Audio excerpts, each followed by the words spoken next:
Cuando escuchamos estas palabras de Cristo en lo alto de la cruz, Dios mío, ¿por qué me has abandonado? Ciertamente que son de las frases más difíciles de comprender. Pero evidentemente para iluminar un poco el sentido de esa expresión debemos recurrir al Salmo 21 en el Antiguo Testamento, que comienza precisamente con esas palabras: Dios mío, ¿por qué me has abandonado? Jesucristo en lo alto de la cruz está recitando ese salmo.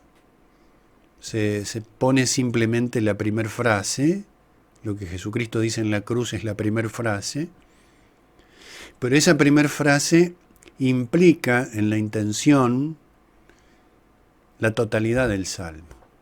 El enunciado inicial nos da la pauta de que para comprender o aproximarnos un poco a ese misterio tan profundo, debemos tener presente todo el salmo completo. Por eso quería hacer una lectura de este salmo para presentar algunos elementos nada más que nos ayuden en esa comprensión. Comprensión que por supuesto no puede jamás agotar el misterio. Es insondable y seguirá siendo insondable. Pero el Salmo 21 nos da algunas pautas de sentido sobre esa expresión de Jesucristo. No se trata desde ya de un abandono de Dios, Dios mío, ¿por qué me has abandonado? No se trata, como a veces lamentablemente se ha interpretado, de un vaciamiento de lo divino, que en la cruz Jesucristo dejó de ser Dios. Suena muy tremenda esta expresión, pero bueno, lamentablemente a veces se ha presentado así, o al menos que haya dejado de tener conciencia de su divinidad. Es un error gravísimo, cuando no directamente una herejía. Entonces no es esta clase de abandono, es otra clase de abandono. El vínculo de Cristo con el Padre es eterno, no puede declinar, ni mucho menos desaparecer. En los Salmos hay una temática que es bueno tener en cuenta, que se puede enunciar como el abandono del justo. ¿Cómo podemos explicar un poco esto? Especialmente en el primer libro de los Salmos, que después de la introducción del Salmo primero, podemos incluirlo o no, hasta el Salmo 41, este primer libro de los Salmos, que es en cierta manera el que tiene la tonalidad más oscura, más dramática. Se ha titulado a veces como el libro de los Salmos, donde la tonalidad fundamental es el dolor y la fe.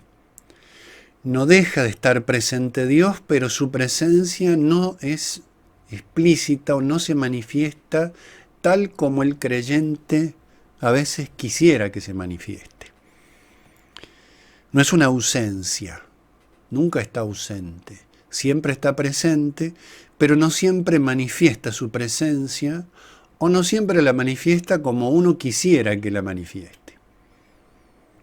Recordemos cuando los discípulos están, por ejemplo, en la barca y en esa tormenta, Jesucristo durmiendo, y lo despierta. No te importa que nos hundamos. Estás pero como ausente, estás dormido, no estás actuando. Actúa, levántate. Jesucristo lo va a hacer al milagro, pero después les reprocha la falta de fe. ¿Cómo? No tienen fe. Lo importante es que Jesús está presente. Cómo actúe pertenece al plan de la providencia. A veces uno termina poniendo a Dios al servicio del propio deseo, de la propia convicción, del propio plan. Y si Dios no se manifiesta tal como uno lo quiere, podemos sufrir la tentación de pensar que Dios no escucha o está desentendido. La situación es totalmente distinta a la que plantea este salmo concretamente. Es una presencia que no se manifiesta como humanamente uno desearía, pero es una presencia. Por eso se dirige. Esto también los comentarios lo han destacado. Por eso el salmista se dirige a Dios. Cuando le dice, con estos rasgos de máxima intensidad, acuciantes, urgentes, con la doble repetición o con la repetición de la expresión, Dios mío, ¿por qué me has abandonado? Es el reclamo a alguien que está presente, no a alguien que está ausente. Y el por qué también se ha estudiado que no es solamente, ni tal vez principalmente una causa previa, sino una causa final. En términos nuestros diríamos, ¿para qué? ¿Cuál es la finalidad?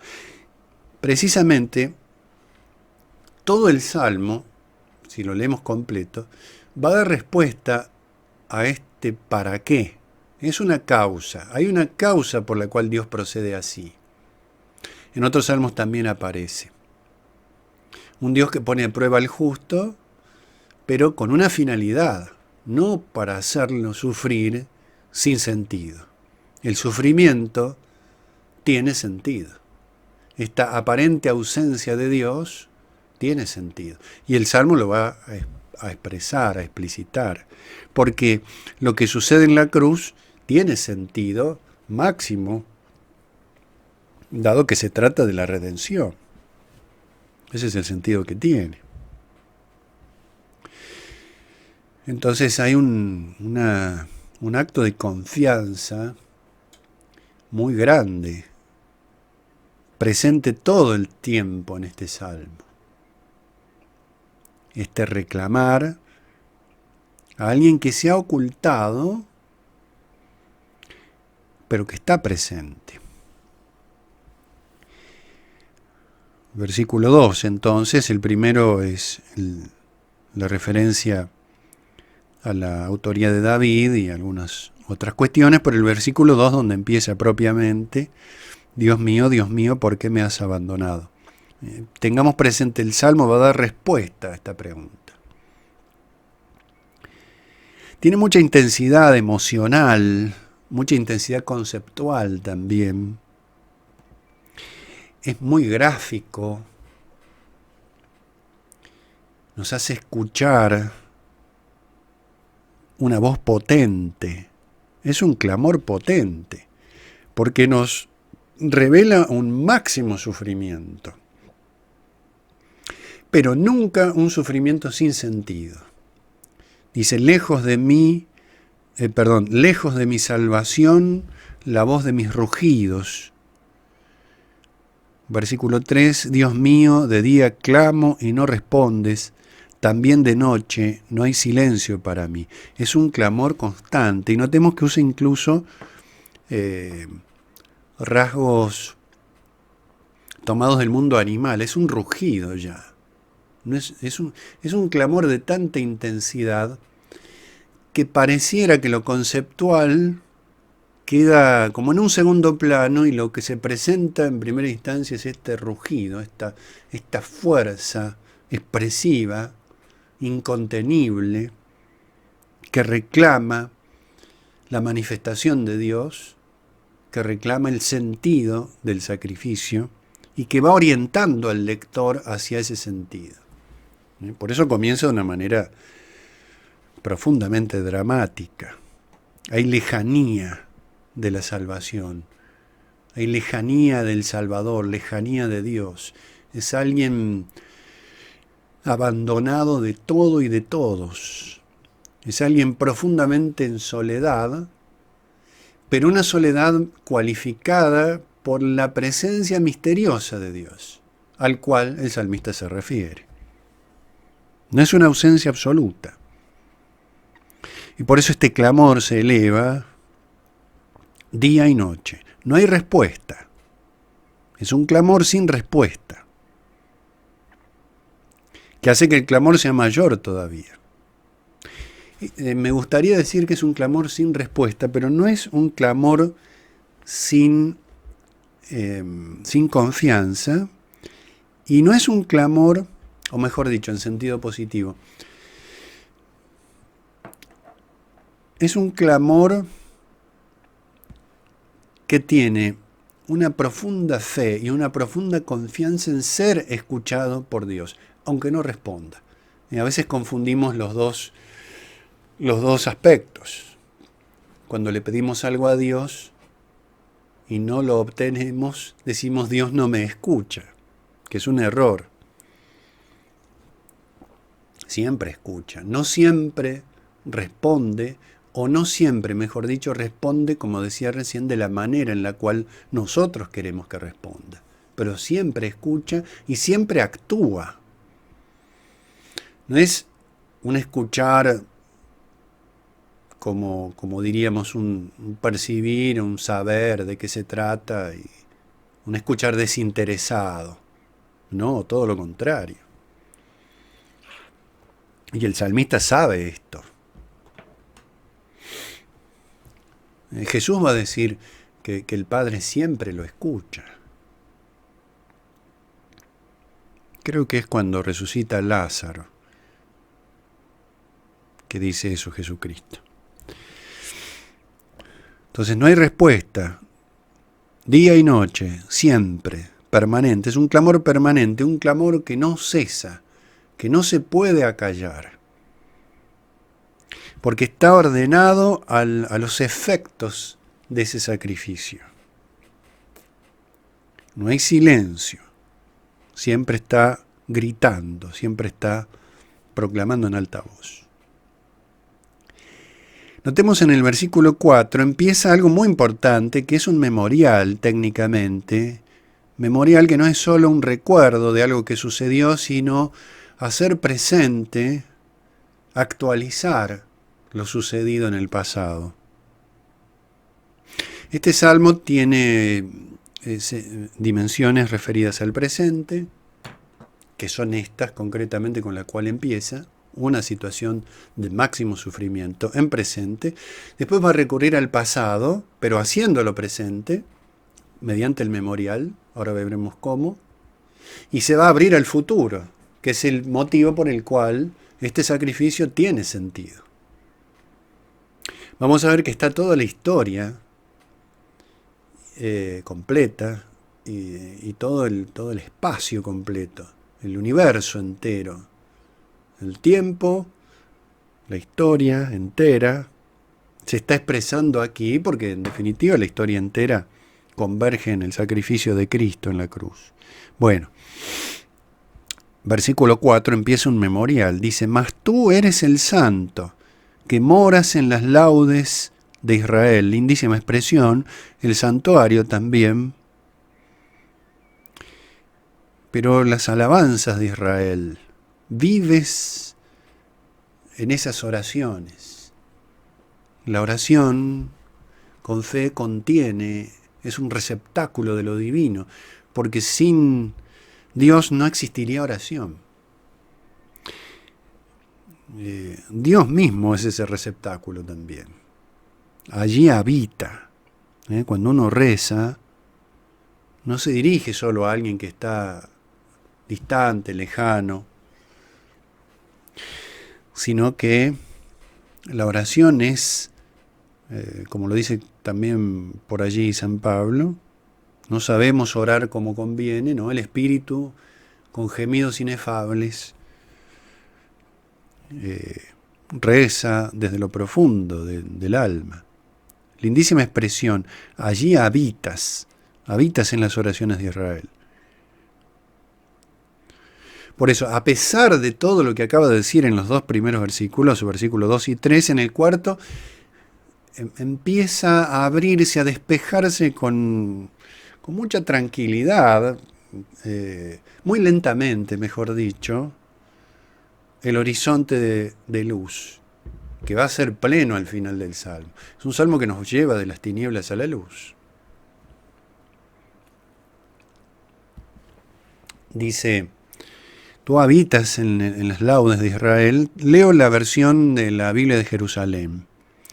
En ti esperaron nuestros padres, esperaron y tú los liberaste. A ti clamaron y salieron salvos, en ti esperaron y nunca quedaron confundidos. Es decir, el salmista tiene presente lo que ha sucedido y al hacerlo presente sabe que va a volver a suceder. No es un recuerdo, es presencia. Si en ti esperaron nuestros padres, esa esperanza no fue en vano. Si a ti clamaron y salieron salvos, yo estoy clamando, también saldré salvo, seré salvado, y en el caso, por supuesto, de la plenitud en Cristo, salvará. Fíjense que le dicen a Cristo, baja de la cruz y creeremos en ti. Sálvate a ti y a nosotros, sálvate de la muerte, no sufras. San Pedro le dice algo así a Cristo también. Lejos de ti, Señor, semejante cosa. Bueno, entonces el memorial tiene este sentido. No es solo una mirada hacia el pasado, un recuerdo de un tiempo propicio, sino las grandes gestas de Dios que sucedieron y porque sucedieron, siguen sucediendo y seguirán sucediendo. De día, en el versículo 3 leíamos, de día clamo y no respondes. Y en el versículo 6, dentro de este memorial, los padres a ti clamaron y fueron salvos. En ti esperaron y no quedaron confundidos. O sea, han sucedido acontecimientos de salvación que no pertenecen, insisto, a un simple tiempo pretérito. Se actualiza en la fe, en las alabanzas de Israel, en la alabanza del justo. Recordemos que se trata, vuelvo un poquito atrás, de un sufrimiento de un justo. No hay un atisbo de que este hombre, de que el hombre que está aludido en el Salmo, este hombre sufriente, sea un pecador. En otros aparece sí, y es más lógico el sufrimiento porque ha habido pecado, el sufrimiento como punición, como castigo. Cuando el salmista, o en otros salmos, el protagonista pide el perdón de Dios o reconoce su pecado y allí se da algún tipo de pena, de sufrimiento, de castigo, de reprensión, es más lógico el esquema de pecado-castigo. Pero acá lo interesante es que no hay un pecado. Más aún teniendo en cuenta que Jesucristo de la cruz da sentido a lo que el Salmo está diciendo. Es el inocente por excelencia que sufre y por su inocencia carga con nuestros pecados para darle muerte en la cruz. Y ese es el sentido del sacrificio. Entonces, es más difícil de ver. Es menos lógico desde una mirada, por supuesto, puramente humana. Entonces tiene este clamor inicial de los versículos 2 y 3, después en el versículo 4 al 6, este memorial ha sucedido y eso fundamenta mi esperanza. Después en el versículo 7, continúa, 7 en adelante, continúa, y yo, gusano, que no hombre, vergüenza del vulgo, asco del pueblo, todos los que me ven de mí se mofan, tuercen los labios, menean la cabeza. Se confió a Yahvé, pues que él lo libre, que lo salve, puesto que lo ama. Acá cita el Evangelio, Mateo 27, 39 y 27, 43. Esos episodios que se refieren a la pasión de Cristo, por supuesto. Entonces acá el salmista empieza a escuchar otras voces. Acaba de escuchar o hacer presente el memorial, la acción de Dios, la voz de los padres, en el mejor sentido de la palabra, de los padres creyentes, de los grandes de Israel. La ha escuchado y atisba entonces este horizonte de salvación y de gloria, de luz, en medio de la oscuridad. Reconoce, va a acentuar muchísimo su sufrimiento, las condiciones a las cuales ha quedado reducido. Casi no parecía hombre, dice también, creo que el profeta Isaías, referencia a Cristo. Vergüenza, asco, ¿no? Se vuelve la cabeza, se vuelve la mirada, ¿no? Es un espectáculo que no puede ser ni siquiera contemplado. En la cruz solo está cerca San Juan, María Santísima, María Magdalena y la otra María. Los apóstoles desde lejos. Y los que pasan por allí dicen eso. Creo que también está en las Lamentaciones de Jeremías. Vedse ahí dolor semejante a mi dolor. Pasan los transeúntes, se observan el espectáculo desde un punto de vista de los enemigos de Dios están acá muy presentes. La mofa, la burla, aparecen las burlas en el Evangelio sobre los fundamentos mismos de la reyesía de Cristo y de su sacrificio.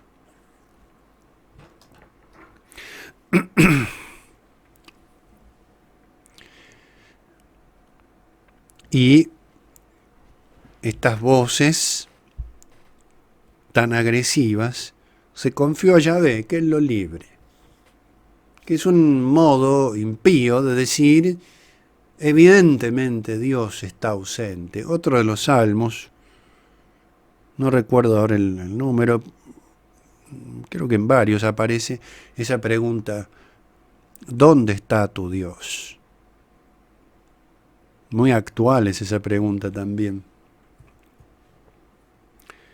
En la impiedad actual, en la impiedad del mundo actual, que es idolátrico y que directa o indirectamente al creyente lo somete a esa prueba. ¿Dónde está tu Dios? Eres bueno y te va mal. Eres honesto y tus planes aparentemente fracasan. ¿Para qué? Para tentar de que abandone a Dios y que se convierta a los ídolos. Y te hace mirar en los malos, que les va bien. Te hace mirar el mundo, que aparentemente es feliz. Y te presenta a Dios como un mal, si está presente, o directamente, ¿dónde está? No está. Has creído en falso. Estás solo. Es tremenda esta pregunta porque es satánica directamente. Va a ser expresada por los fariseos, por el fariseísmo de todos los tiempos, frente al creyente. Precisamente porque el creyente sabe que Dios está. Hay un pasaje muy lindo de este pasaje del libro de Daniel, donde están el rey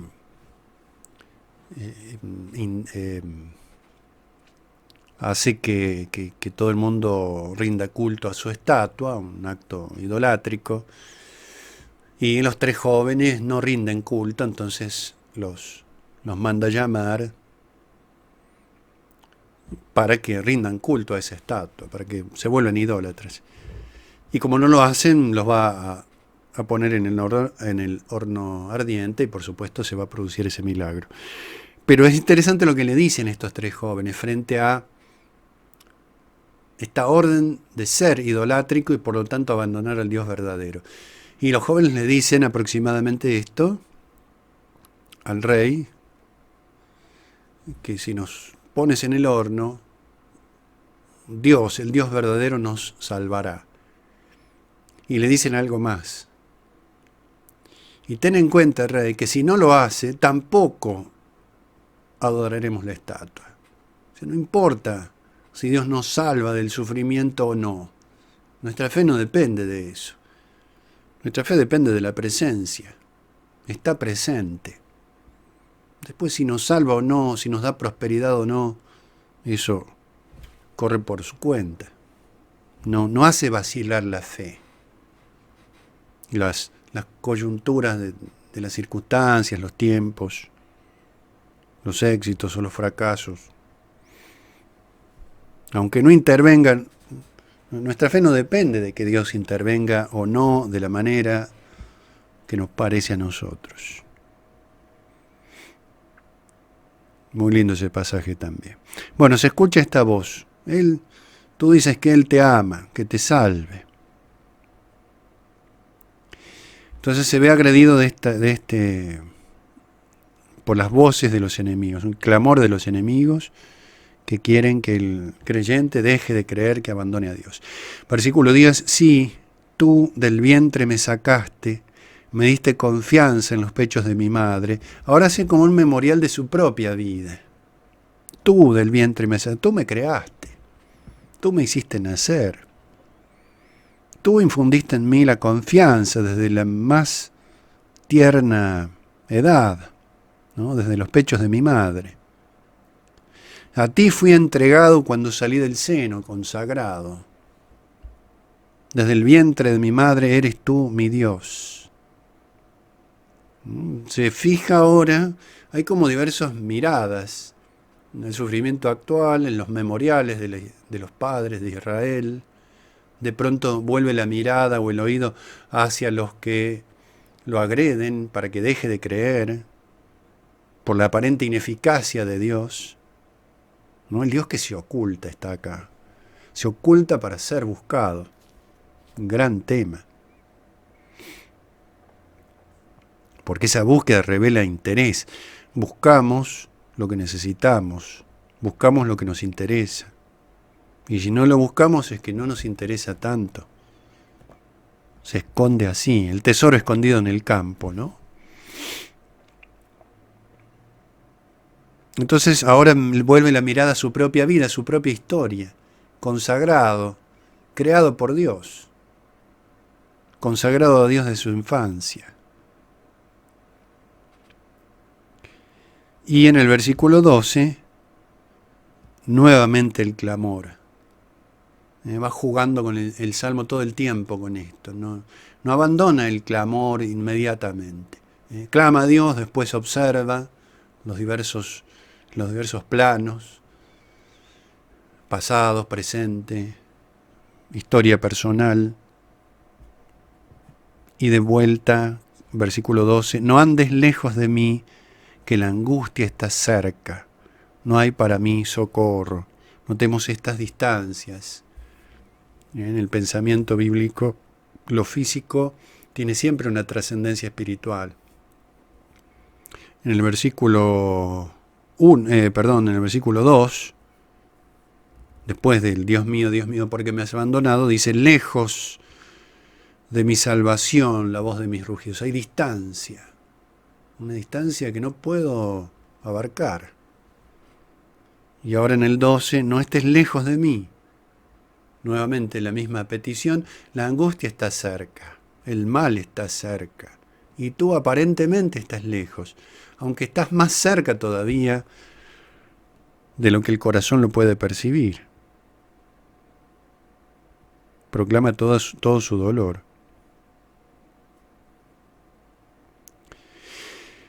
Ahora va a entrar el poema a una serie de imágenes de gran violencia, de gran fuerza significativa, imágenes terribles de los enemigos exteriores presentados como bestias y de los enemigos interiores.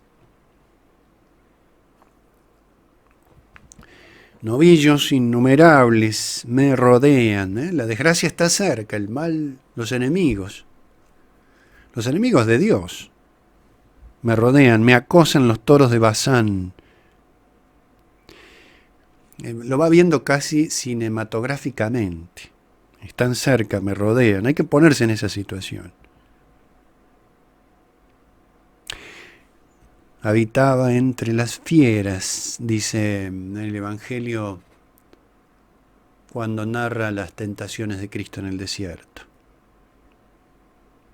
en el desierto, entre las fieras. Pero los ángeles lo servían. Creo que es San Marcos.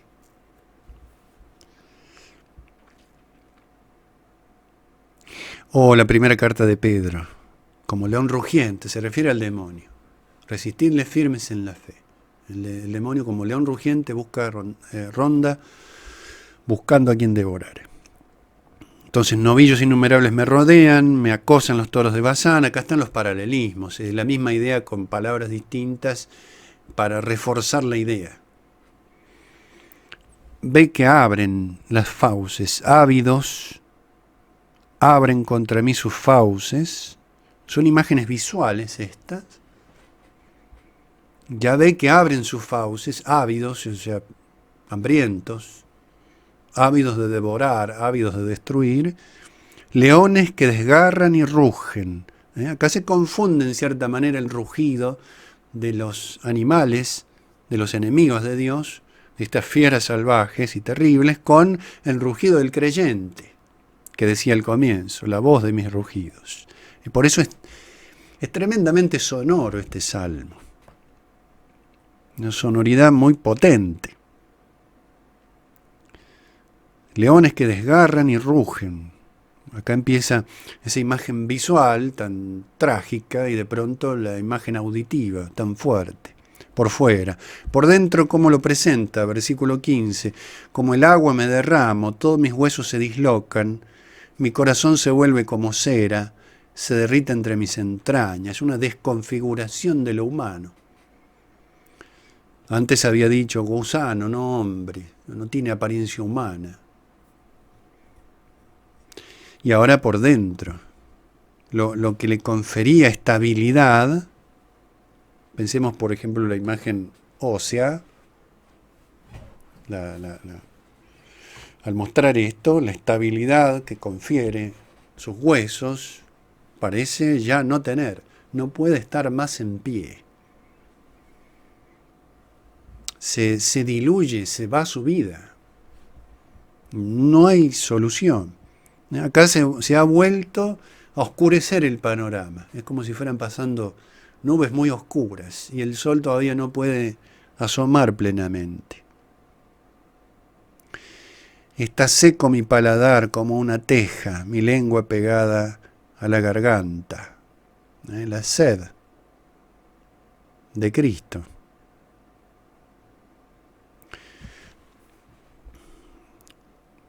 Y acá viene uno de los, tal vez, puntos centrales del Salmo, tanto en la teología del Salmo como en la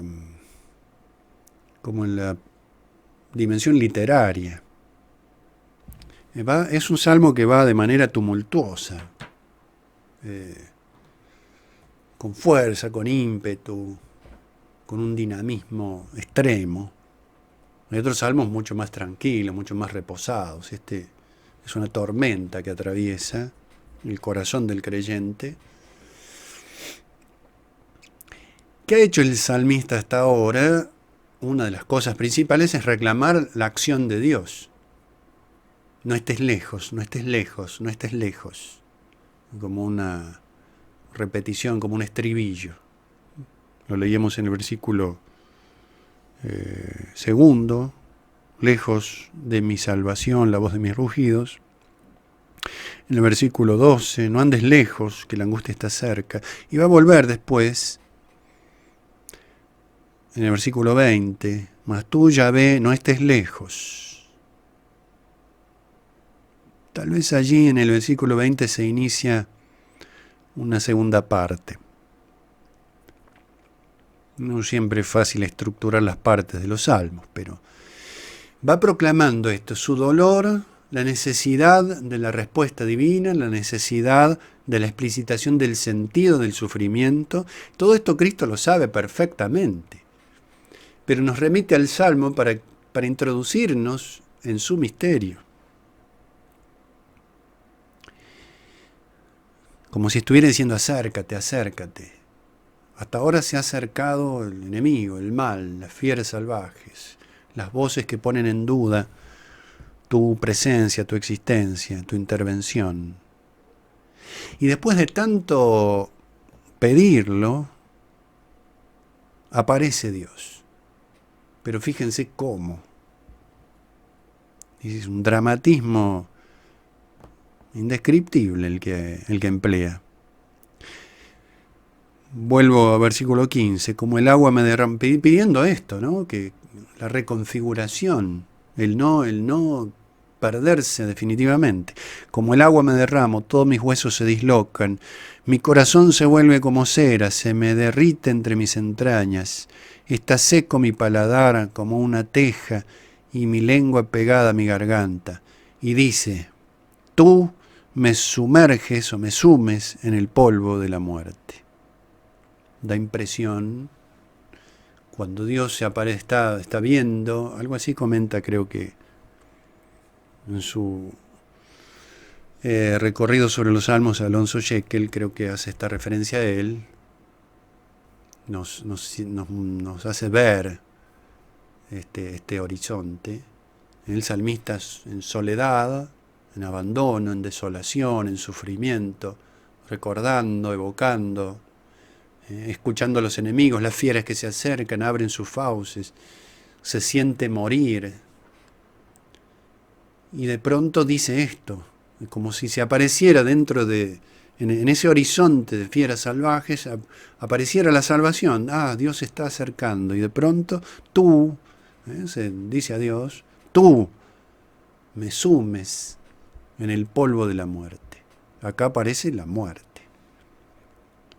Parece que no son los enemigos los que pueden darle muerte, sino que es Dios el que lo sumerge en la muerte. Esto es muy importante, muy paradójico, muy difícil de entender, pero la pasión de Cristo es eso.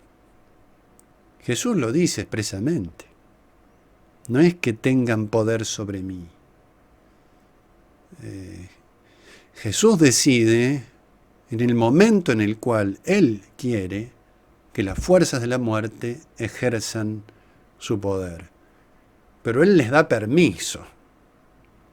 Ciertamente que esto tal vez es innecesario aclararlo, no es que justifica a los agresores.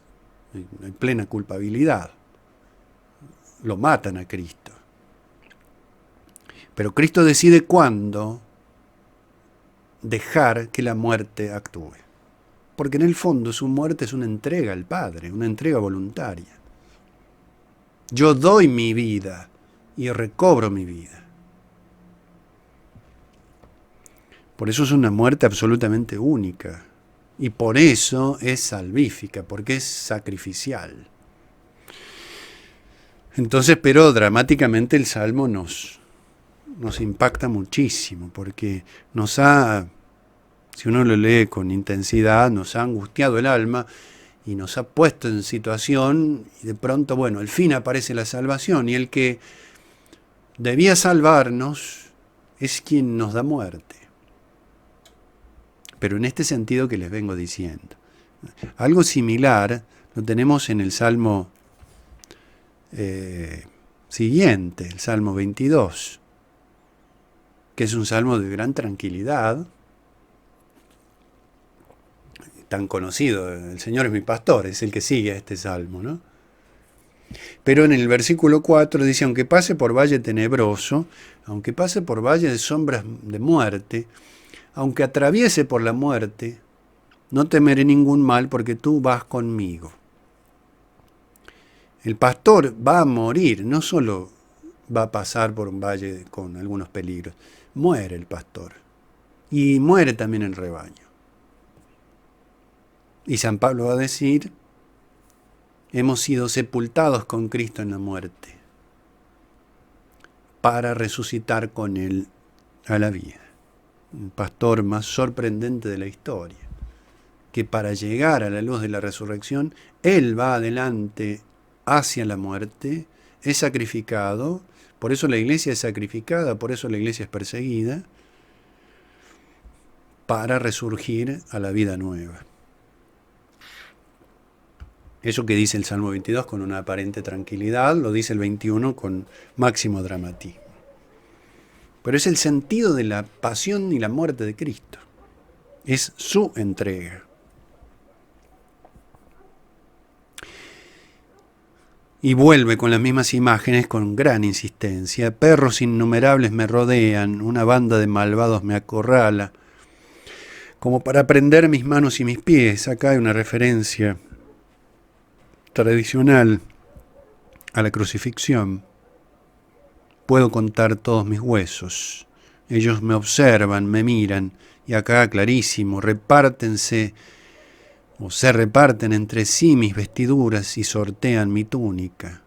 Acá en los lugares paralelos pone la Biblia de Jerusalén, por supuesto Mateo 27, 35 y Juan 19, 24, que es lo que pasa en la pasión. Juan se ha detenido en esto porque se está cumpliendo la profecía contenida en este salmo. Muy importante eso que dice, que a uno le parecería a veces un detalle menor, ¿para qué puso allí esa acción? Porque está situándonos en el contexto del cumplimiento de las profecías. El salmo es profético. Se reparten mis vestiduras, sortean mi túnica.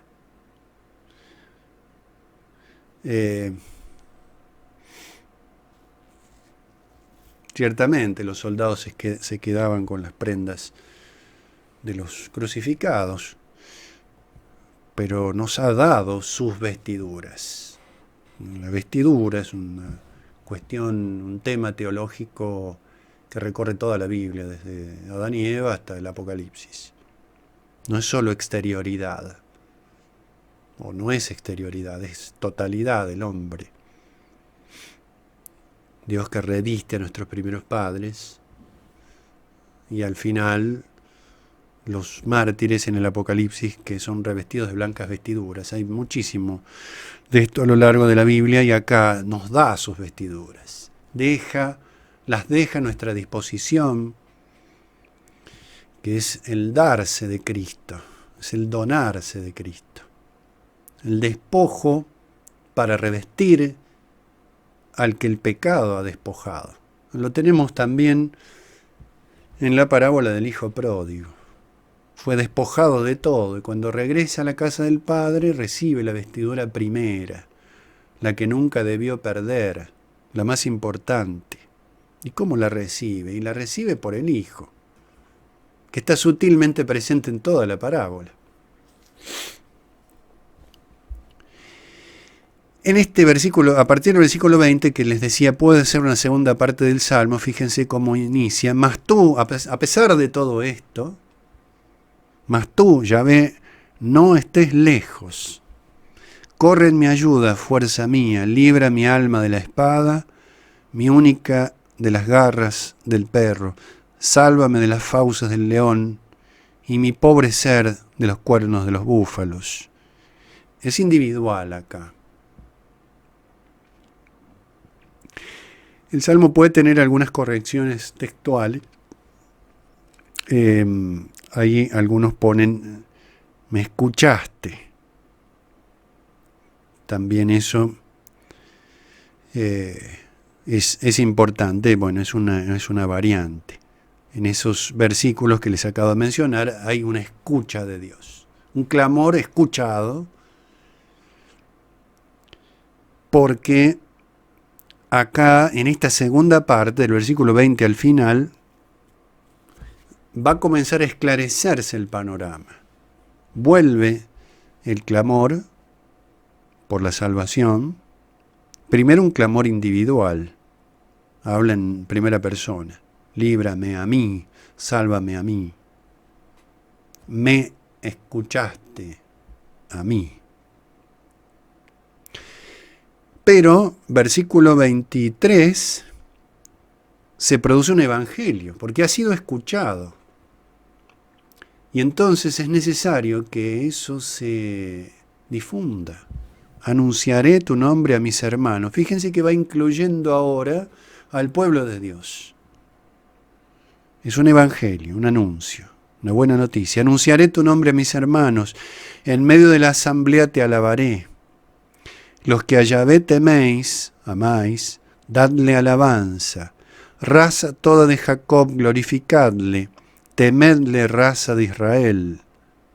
Noten que este salmista es el mismo que estaba diciendo, Dios mío, ¿por qué me has abandonado?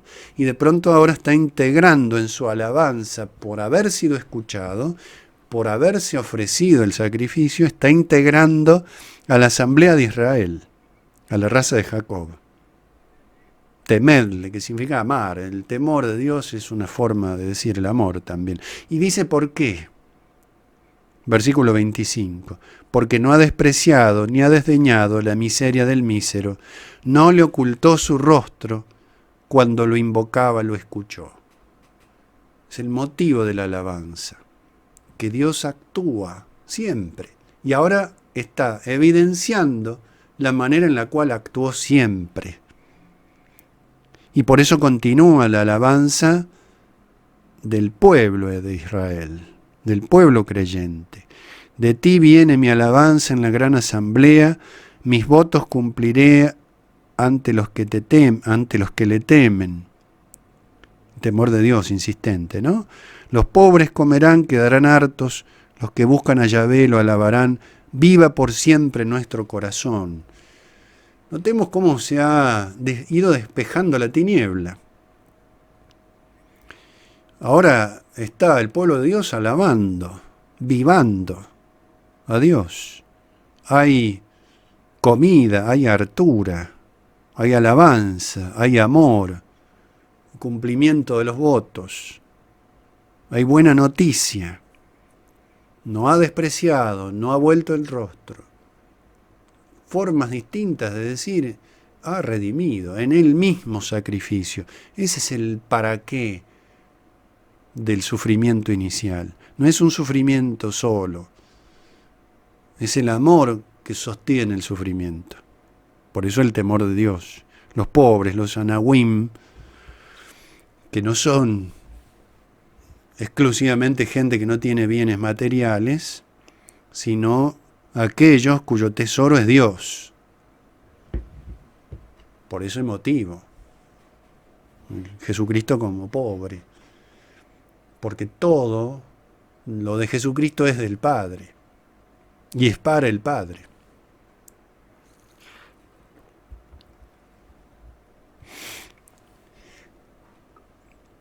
Entonces, en esta segunda parte, versículos 20 al 22, individual, fue escuchado, sigue clamando y fue escuchado.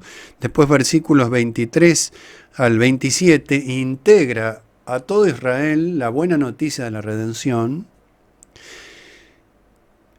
Y del versículo 28 al 30, versículo 28 al 32, hasta el final, integra la humanidad completa. Empieza, versículo 28, lo recordarán y volverán a Yahvé todos los confines de la tierra. Recordar, verbo importantísimo. Dios se acordó de Noé en medio del diluvio y las aguas comenzaron a bajar. Dios salva. Es el Dios que se acuerda. Es el Dios que tiene presente con intensidad en su corazón. Memorial nuevamente. Lo recordarán, lo tendrán. ¿Quiénes? Los confines de la tierra, la humanidad entera. Por haber sido llamada, por habérsele abierto las puertas de la salvación, porque la sangre de Cristo es para la humanidad entera. Después estará los que aceptan y los que rechazan, por supuesto. Pero lo recordarán y volverán, camino de retorno. Lo que inaugura la pasión de Cristo es el camino de retorno hacia Dios.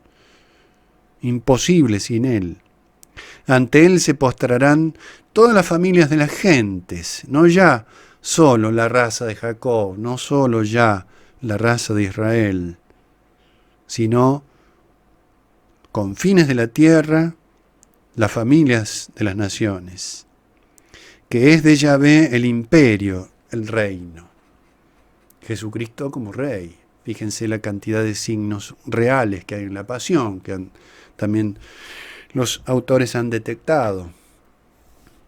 La corona de espinas, el manto rojo, la caña que le ponen como un bastón real. Lo hacen como burla, pero en el fondo está la manifestación de su realeza, el título sobre la cruz, Jesús Nazareno, Rey de los Judíos. Los diálogos con Pilato sobre su realeza, precisamente. Es de Yahvé el imperio, el Señor de las naciones. Ante Él solo se postrarán todos los poderosos de la tierra. Ante Él se doblarán cuantos bajan al polvo. Notemos que es vivos y muertos. O sea, la extensión del mundo entero, las naciones enteras, los vivos y los muertos, todos, ¿no? Como lo dice también San Pablo en el himno de la carta a los Filipenses, el capítulo 2, se le dará el nombre sobre todo nombre. Ante Él se doblarán cuantos bajan al polvo. Todo el universo rindiéndole homenaje. Es bueno cuando uno llega a este punto, casi al final, volver al comienzo. Dios mío, ¿por qué o para qué me has abandonado? Para esto. Es la respuesta. Notemos cómo esa tiniebla inicial se ha despejado. Completamente ahora. No hay más sombra, no hay sombra alguna. Y para aquel que ya no viva, le servirá su descendencia. Es decir, no solo en un momento histórico, sino la descendencia, la historia entera. Entonces, los confines de la tierra, las naciones de los pueblos, los vivos y los muertos, la descendencia. Ella hablará del Señor a la edad venidera. Y acá está presente el futuro, está el futuro, por supuesto. Así como les decía, ese presente de sufrimiento que mira hacia el pasado, hacia los grandes memoriales de Dios, y lo lleva con un dinamismo muy fuerte hacia el futuro, glorioso y definitivo, la Jerusalén del cielo. Esta buena noticia proclamada a todas las naciones hasta el fin de la historia, la misión de la Iglesia. Una Iglesia que por la misericordia de Cristo es consciente de la redención, en la fe, y por eso lo anuncia. Por eso no puede guardar silencio. Necesita, como les decía la parábola del hijo pródigo, esa fiesta en la casa del Padre. La alegría de la redención que se comunica. O las otras dos parábolas de la misericordia. Encuentra la oveja perdida, no puede quedarse callado, necesita contarlo. Por eso San Pablo dice que para él evangelizar es una necesidad vital. Leo entonces los últimos versículos. Para aquel que ya no viva le servirá a su descendencia. Ella hablará del Señor a la edad venidera, el anuncio del Evangelio. Contará su justicia al pueblo por nacer. Hay un pueblo por nacer. Está el germen de la Iglesia aquí.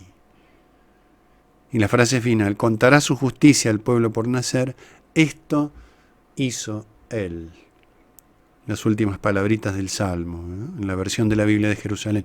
Esto lo hizo Él. Esto es. Es el resumen de todo lo anterior. Todo esto lo hizo Él. Todo es obra de Dios. Entonces está muy lejos de ser un Dios desentendido. Bueno, y esto es lo que sucede en el corazón de Cristo en ese momento en el cual dice, Dios mío, ¿por qué me has abandonado? Porque acá se está produciendo la redención, porque este sacrificio, esta ofrenda infinita, de valor infinito, a causa del amor infinito de Jesucristo el Padre y a nosotros.